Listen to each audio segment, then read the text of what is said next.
سەرژمێری ئەمڕۆ سبەینە کۆتایی نایەت و هێشتا ماوێتی.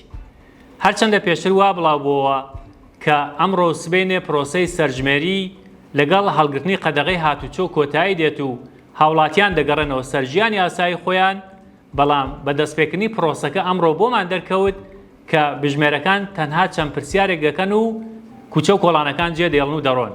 ئەمە جێی پرسیار بوو.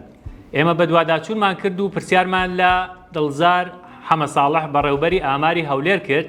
ئەوتی پرۆسەکە بە 3 قۆناغ جێبەجێ دەکرێت.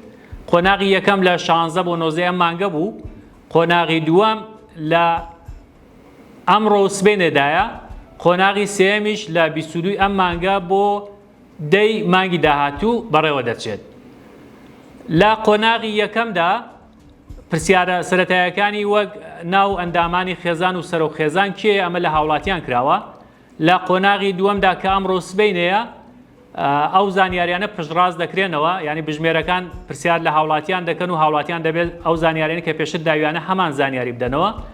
لە قۆناغی سێمیشدا و کەواتە قۆناغی کۆتاییە فۆرمی زانیاری پڕ دەکرێتەوە.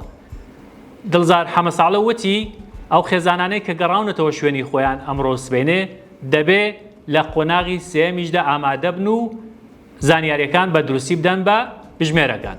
بۆ زانیاری زیاتر لەسەر ئەم هەواڵە سەردانی ماڵپەڕی 964 بکە و زانیاریەکانت فراوان بکە.